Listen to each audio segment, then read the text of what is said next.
2 years when you're lifting weights, crash echoing far and near with power. Tongue tapping, rapping, syllables firing light and bright and clear every hour. From Luzon down to Mindanao, every station streaming live, energy amplified, infinite music, infinite vibes, nationwide reach here, all side by side, unified. Data stream, blending fire packets colliding, in sync thoughts compress, expand right at the brink. Syllables stacking like ladders, I'm moving faster than you think. Breaking patterns, misprint, wait for section while I rap with no pause, no blink, speaker shaking out of sync. To the years, radio transmission never drop, never stop, single steady, unbroken link. Mga Infinite Radio Stations, malakas tumatatak sa iyong isipan, hindi mo mapipigilan. Palipan ng ng channel, bawat beat ko sumasabog, dumadaloy sa bawat tahanan. Mga musika lumago-bago ang lahat, makaka-relate, matatanda man o kabataan. Infinite Radio, bawat station may mga bagong kwento na hindi mo malilimutan. Didinig ka patok-tok, beats kusok, tanan na lingo sa Facebook, dito pa radyo. Ang kunang hatag mga balita sa tao klaro, wala labad sa imong ulo. Musika para sa imong mood, vibes kusok, mga kasinos na katawa na mati. Infinity, sure ancient wide, infinite vibes, bisa nun sa pamana mong gibati. Daytime to nighttime, never up there. Music in the truth and the frequency net. Every dial turn clean, crisp and clear. 32 years still number one. Everywhere, everywhere I go. I keep on thinking of you, 'cause you're so special to me. And I can't help but stay, lying right beside you, brushing out all my blues. And it swings me like an angel, flying softly to the sky. You make me feel like a baby, hearing sounds of lullabies. SJTIT, Infinite Radio.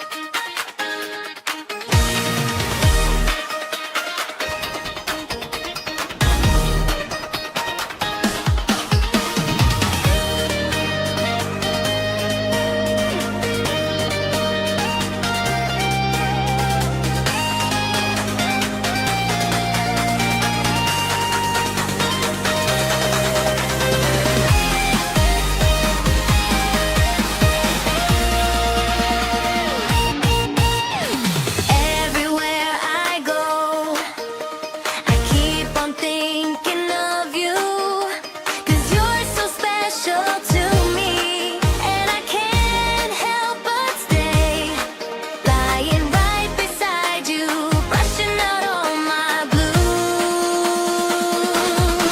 And it swings me like Lalawigan ng Surigao del Norte. Happy Tuesday! Inigihapon ng idyo amiga sa kahanginan Sherryl Abanza o welcome din sa lain na sab na pagsibya sa ato sinimanang programa sa kahanginan ang Sanggunian na maghasud sa idyo ng mga latest developments gikan mismo sa hawanan ng Sangguniang Panlalawigan sanan mga impormasyon na angay sab nidyo mahibaw anog masayran gikan sa Provincial Government of Surigao del Norte. Adi sir kita mo kadto sa unahan mga higala og mga suking tigpaminaw ato anay timbayaon og ato i-greet nan maradyaw karadyaw na adlong Martes anato mga lideres sa ato lalawigan. Sa ato Provincial Governor the Honorable Robert Lyndon S. Barbers, sa ato Provincial Vice Governor the Honorable Eddie D. Gokiangke Jr.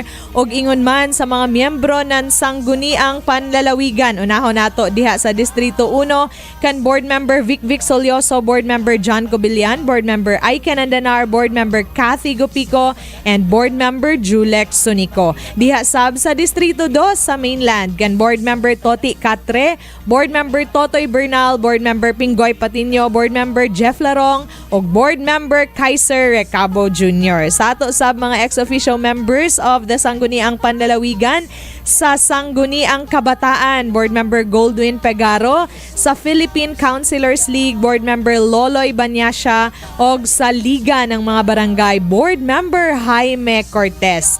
Sa tanan naabot na nato Sibya Kuman na nagkalain-lain na mga local government units sakop na nato probinsya. Maradyaw karadyaw na buntag diha sa mga taga Alegria, Bacoag, Claver, Higakit, Mainit, Malimono, Placer, San Francisco, taganaan season tubod og ingon man sa City of Island Adventure sa Surigao City.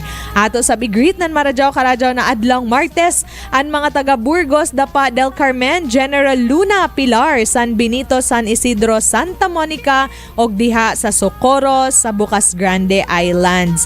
Mga higala og mga suking tigpaminaw nahimo naman nato gajud na kabahin no sa ato weekly radio program at pag-greet sa mga kabaranggajan na sakop na nagkalain-lain na LGU. So kuman ini na kita sa syudad ng Surigao, 54 barangays na sakop ng City of Surigao. Good morning sa mga taga-alang-alang, Alegria, Anumar, Aurora, Balibayon, Balite, Baybay, Bilabid, Bitaugan, Bonifacio, Buena Vista, sa mga taga-barangay Kabungbungan, Kagniyog, Kagutsan, Kanlanipa, Kantiasay, Kapalayan, Katadman, Danau, Danawan, Dayasan, mga taga-barangay Ipil, Hubgan, Libuak, Lipata, Lisondra, Luna, Mabini, Mabwa, Manjagaw, Mapawa ug Mati.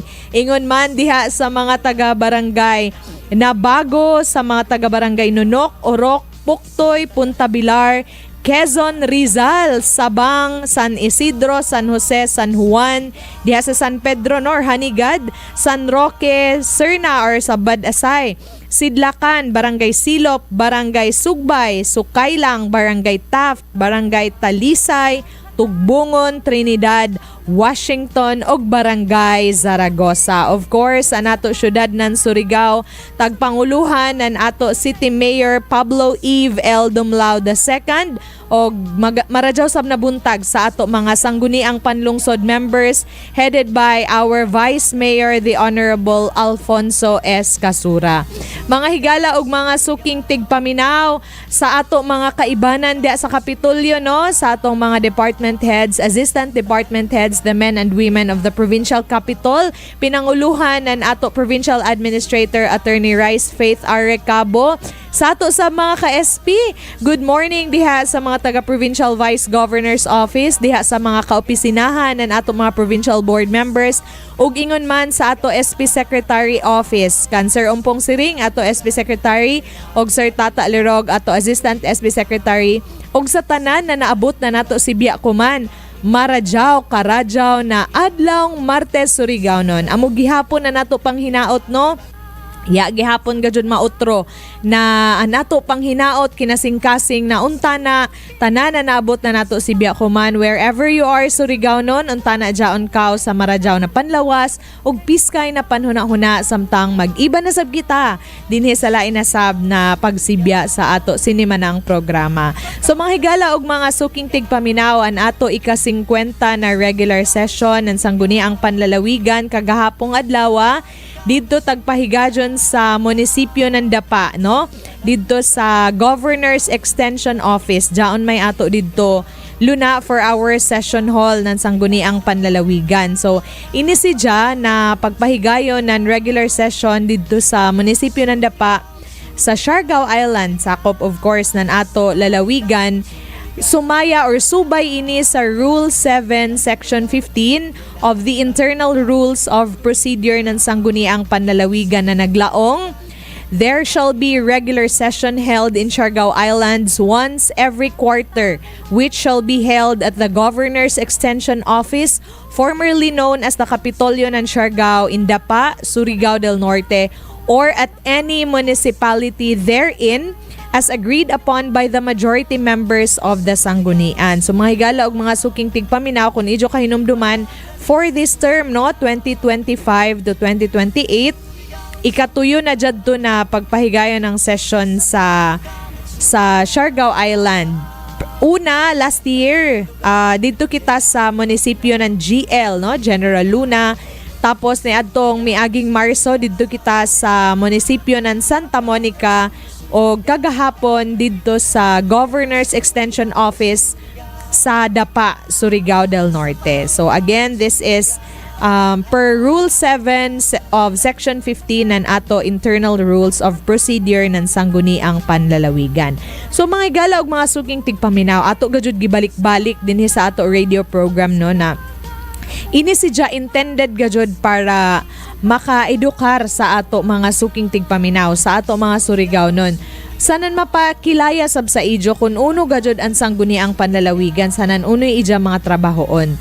So ubay-ubay na an ato napadayag nganhi sa kahanginan no, tagsugda nato sa pagpakilaya sa ato mga board members ug ato vice governor kundi inatagan sila nan tag-isa gajud ka episode no para ato sila madaya sa kahanginan ug hangtod na niabot kita sa ato mga discussions sa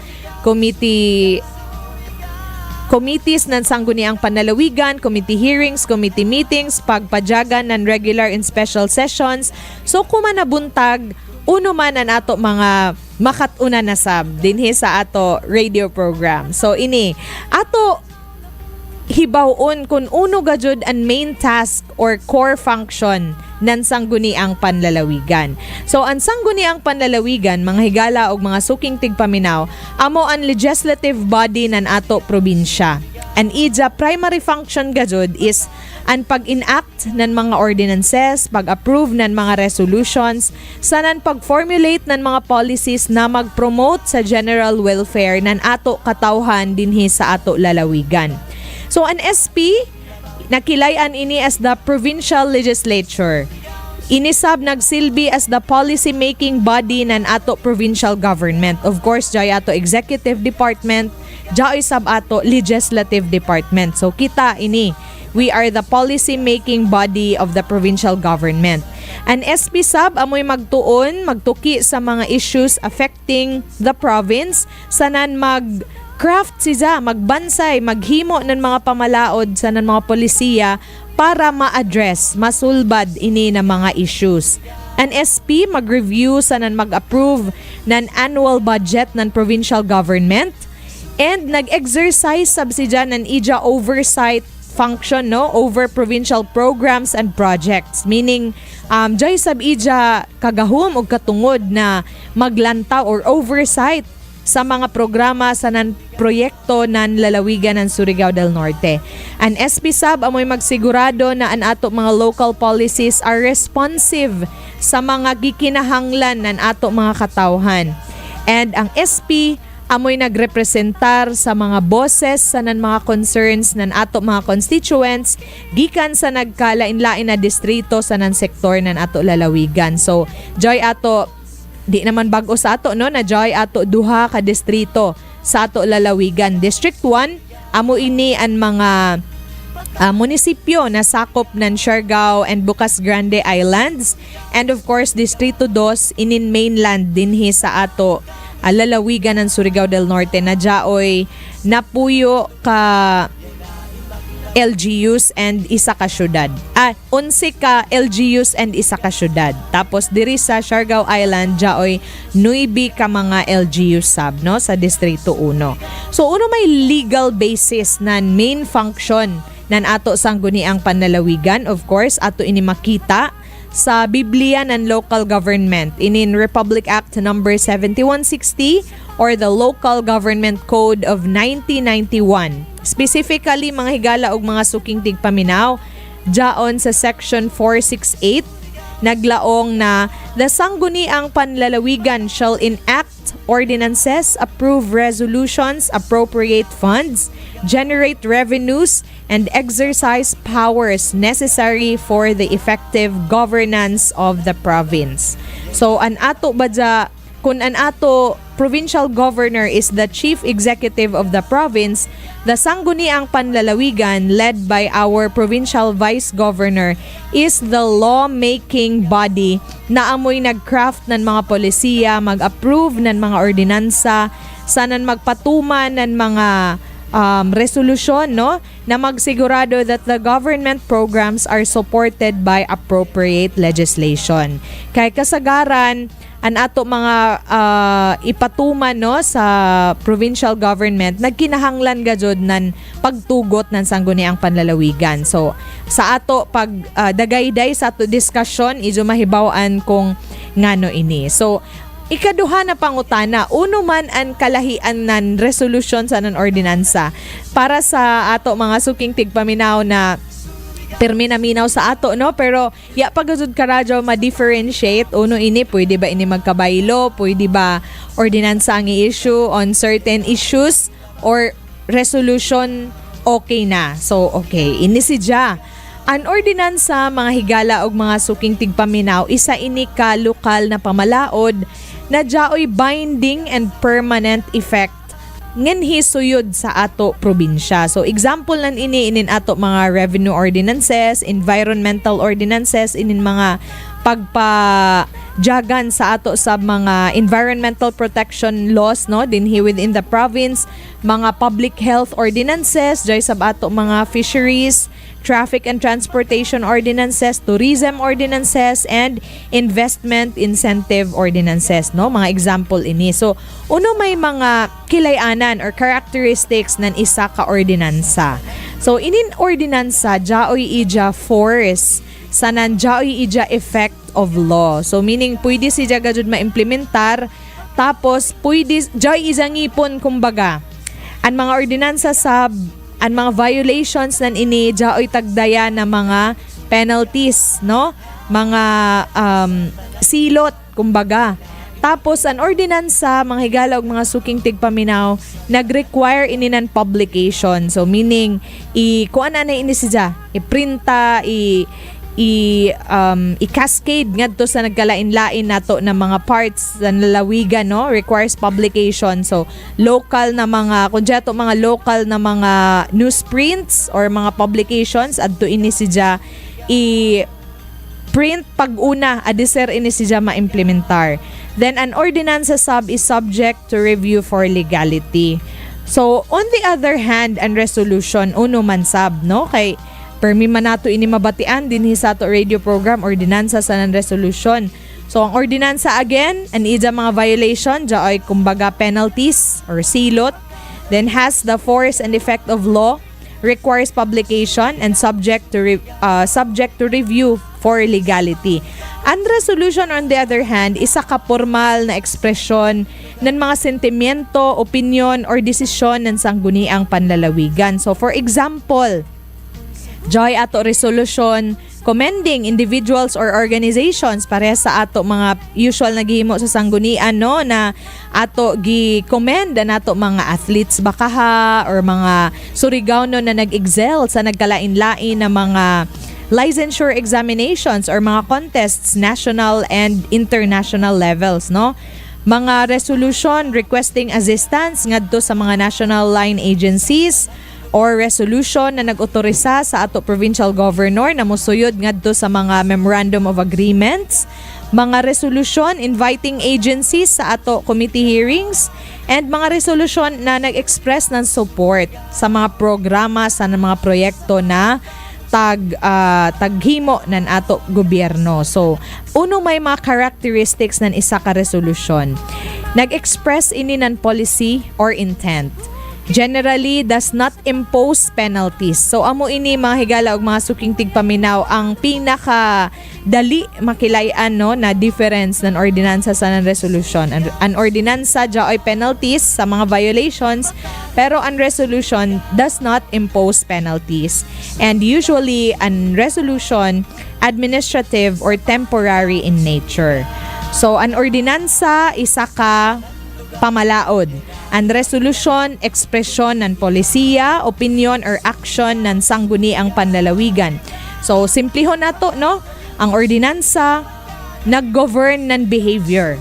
While ang resolution, nag-express ng decisions or positions. Again, ang legal basis na nila ini is Section 468 ng ato Local Government Code of 1991 or the Republic Act 7160. So, joy mga nagkalain-lain sab na types ng ordinansa na ipasar ng ato sangguniang panlalawigan. So, uno man ini mga higala og mga suking tigpaminaw. Una, joy ato tagtawag na revenue ordinances. Diyon sa mga taxes, mga fees, mga charges, no? For example, sa ato mga economic enterprises ng lalawigan, paggamit sa ato grandstand, provincial gym, ug iban pa, na mga tag-consider nato na economic enterprises ng lalawigan. So amo dyan revenue ordinances. Ikaduha, dyan to appropriation ordinances. Uno man ini, mga annual budgets, supplemental budgets ng local government units and non-provincial government mismo. Magpasar kita ng appropriation ordinance. Ikatuyo, dyan to tagtawag na regulatory ordinances. Inin sa environment, sa public safety, sa health, sa investment promotion. We call them regulatory ordinances, no? And then development ordinances, dyan sa bato tagtawag na sa tourism, agriculture, fisheries, and investment promotion. So those are development ordinances para mapalambo pa an ato pagpadyagan sa lalawigan o sa probinsya. Administrative ordinances, doon sa mga organizational matters, sa non-internal operations ng provincial government, sa non-general welfare ordinances, doon sa social services, ubay-ubay naman no, an ato mga napasar, sa youth development, sa women's welfare, senior citizens, sa non-persons with disabilities. So amo dyan no, mga higala o mga suking tigpaminaw, ang mga nagkalain-lain na types of ordinances na tagpasar or ipasar ng sangguniang panlalawigan. So kuman ari kita sa lain ng mga hisgutanan. Ang Provincial Government of Surigao del Norte mo paabot ng ija congratulatory message ngadto sa ato mga local government units na tagngayanan as 2025, calendar year 2025, good financial housekeeping passers, no? So ang probinsya ng Surigao del Norte nag-congratulate gud sa ato 20 ka component local government units sa ila malampuson na pagpasar sa calendar year 2025 good financial housekeeping assessment. So uno man ini na mga local government units, adisirkit nato ngayanan kung uno na mga local government units ini, ato anay hatagan kamo ng short discussion no, in a nutshell. Uno inin good financial housekeeping. So anato good financial housekeeping, mga higala og mga suking tigpaminaw, isa ini ka prestigiyoso na evaluation program na panguluhan ng Department of the Interior and Local Government, so DILG, na nagsukod sa na nag-recognize sa mga local government units na nagpakita ng outstanding financial transparency, accountability, and proper utilization of public funds. So, uno may mga core criteria nan ini mga higala og mga suking tigpaminaw.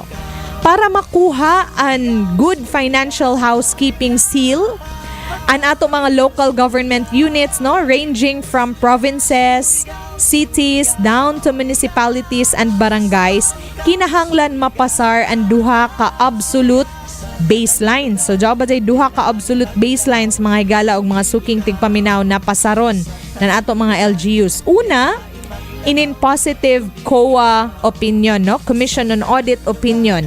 An LGU kinahanglan makadawat ng unmodified or qualified opinion from the Commission on Audit or COA, certifying no adverse findings in their financial statements. So, kailangan ba dyan makadawat ng unmodified or qualified opinion no, gikan sa COA na maglaong na wayay adverse findings sa ila financial statements. Ikaduha sa core criteria, mga higala og mga suking tigpaminaw, in full disclosure policy or FDP compliance, no? So tanan critical financial documents, mga annual budgets, mga procurement plans, mga bid results must be posted completely and on time ngadto sa official na websites in 3 conspicuous physical public spaces. So amo dyaon ang ikaduha na core criteria. So again, jay duha ka core criteria. Una, positive COA opinion. Ikaduha, full disclosure policy compliance. So, ngano mang importante man inin seal of good housekeeping para sa ato mga LGUs, mga higala ug mga suking tigpaminaw.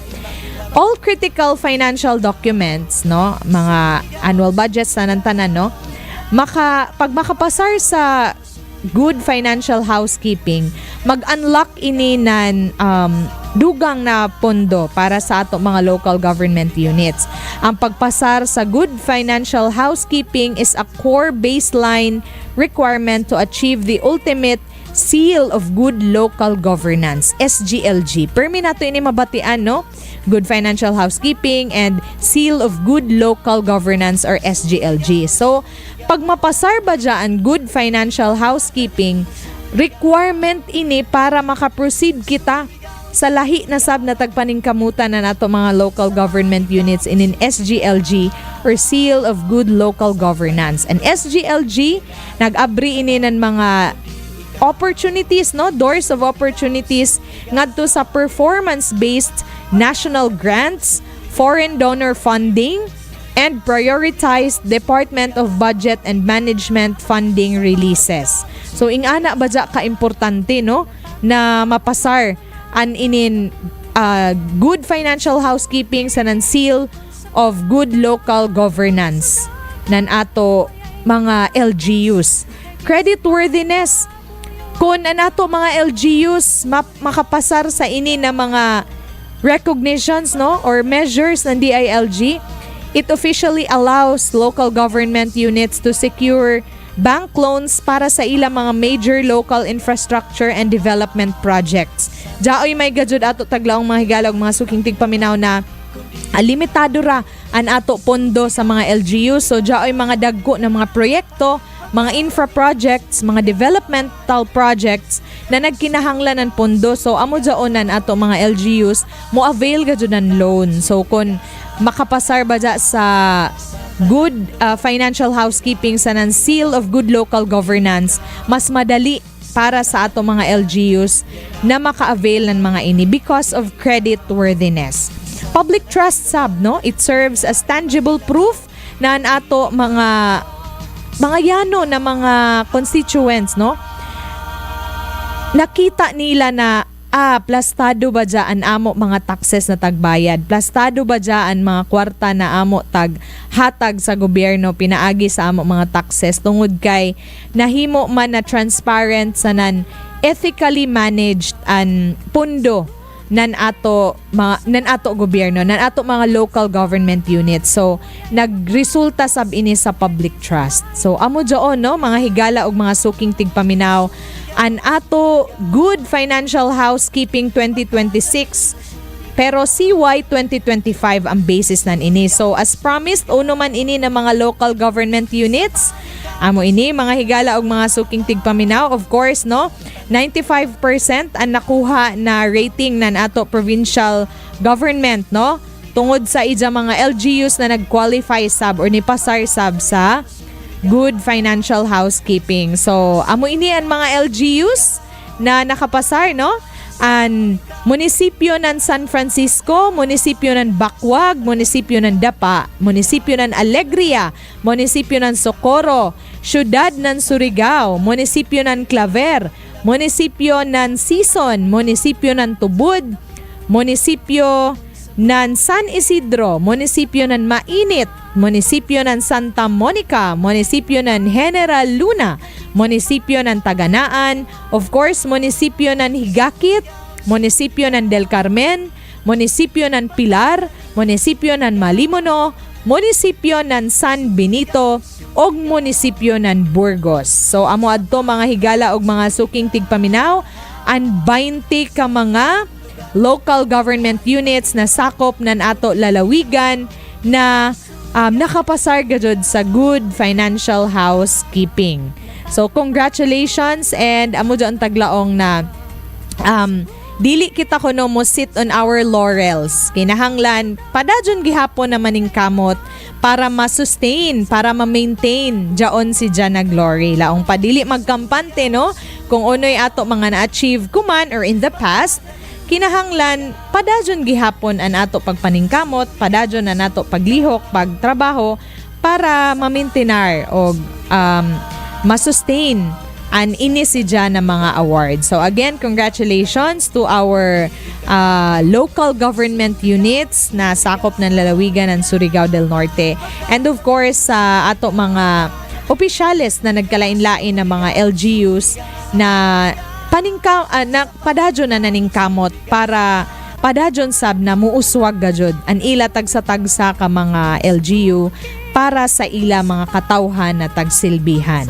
So mga higala og mga suking tigpaminaw, sunod semana puhon medyo exciting gihapon na nato mga hisgutan no dinhi sa ato radio program. Ato tukion kung uno ang difference nan mandatory sa non-standing committees ng Sangguniang Panlalawigan kay ato naman permi nabatian no joy mga nagkalain-lain na committees ng Sanggunian gani in our past na mga pag-broadcast dinhi sa kahanginan ato tag pakilaya sa ijo tagtukod kung uno ang mga nagkalain-lain na mandatory and standing committees ng SP.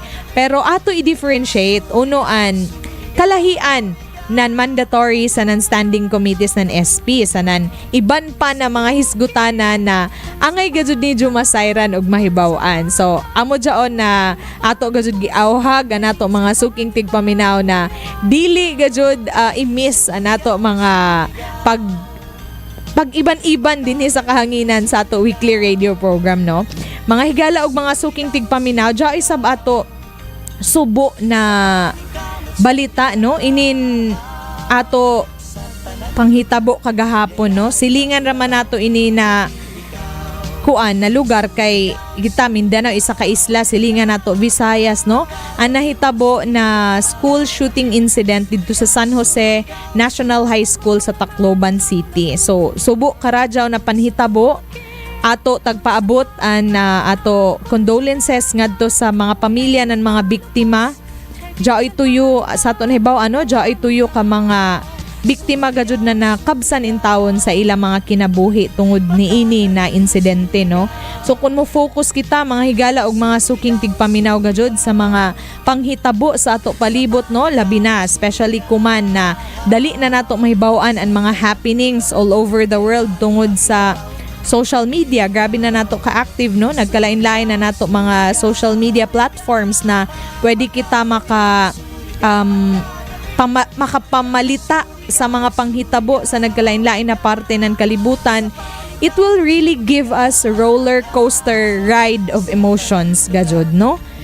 Diyon ma-experience nato everyday. Masubo kita, malagot, maguol, mahadlok. So nagkalain-lain gajud na emosyon an ato gi-manage everyday. So inira lamang siguro an ato malaong sa ato mga higala og mga suking tigpaminaw. Tungod kay sa una ya pa man karadyo manon inin mental health no support, awareness support. So kita kinanglan mahibayo kita mo manage sa ato mga emotions para ma-maintain sab nato dili ra lamang ang maradyaw na health nan ato panlawas physical nato na panlawas kundi pati na nan ato mga mental health. So kinahanglan paningkamutan nato to keep the faith laong pa sa amo eskwelahan sa una no ang ija motto is Fortes in Fide, strong in faith. So kinahanglan strong in faith gadud kita kay kung mo dwell kita sa nagkalain-lain na mga panghitabo sa ato palibot, posible maluja kita because amo jaon nagkalain-lain ang mga emotions nato daily nagiatubang. Pero we just have to stay strong. Tapos ato hinumduman mga higala og mga suking tigpaminaw na there really is nothing permanent in this world except change, no? An oras nag-utro-utro, an adlaw nag-utro-utro, anduyo mo gabii, tapos anduyo mo gabii, anduyo mo buntag, an buntag mo gabii. So wayay ato mahimo para pugnan jaon. So there really is nothing permanent ni nakalibutan except change. Laong pa ni Jose Marichan, di ba, sa ija kanta, constant change. Laong sa ija lines, no, few lines sa ija kanta na sometimes kuno kung ato na si ja tawago na home, we'd have to move along. Life is a constant change. So mo gazon, constant change mga higala og mga suking tigpaminaw. Way lain permanente niini nakalibutan kundili ang kabag-uhan. Pero ato paningkamutan mga higala og mga suking tigpaminaw na ma-change man, pero let us change for the better. Dili para kita mayaot or mo worst, but for the better. Kung familiar ka mo sa kanta na For Good, no? An ija lines arang kagana naglaong na And who can say that I've been changed for the better? But because I knew you, I have been changed for good. So, Jaon, kagana na linya. Sinumay ko no makalaong na nabag-o si Ja for the better. Pero tungod kay nakilayan ka nan isa katawo, na utro si Ja for good. So, amo Jaon, the challenge for all of us, mga higala og mga suking tigpaminaw, again, mahimo kita na positive influence ngadto sa mga tao na nakapalibot sa ato. So, mga higala og mga suking tigpaminaw, ya nagajoy ato igong oras dinhi sa kahanginan. Igo ra kan kita mo pasalamat sa tanan nagsunod sa ato sinimanang programa sa kahanginan through DXSJ-FM and through DXUS-FM. Salamat sab kan Sir Marian, kan Ma'am Joanne, Sir Rocksteady, sanan kan Sir Jomel. Mga higala og mga suking tigpaminaw, hangtod na sab sa sunod adlaw na Martes. Dinhi lamang sa ato sinimanang programa sa kahanginan, ang Sanggunian na maghasud sa ijo ng mga latest developments gikan mismo sa hawanan ng Sangguniang panlalawigan, sanan mga impormasyon na angay nidyo mahibaw-an gikan sa Provincial Government of Surigao del Norte. Inigihapon na nidyo higala sa kanginan Sherryl Abanza og sa ngayan ng kinatibuk ang puwersa ng Provincial Government of Surigao del Norte, pinanguluhan na nato Governor the Honorable Robert Lyndon S. Barbers, og sa ngayan sa kinatibuk ang puwersa ng Sangguniang Panlalawigan of Surigao del Norte, pinanguluhan ng ato Provincial Vice Governor the Honorable Eddie D. Gokiangke Jr. Mulaong kami, mabuhay ang Surigao nun, mabuhay ang lalawigan ng Surigao del Norte. Sa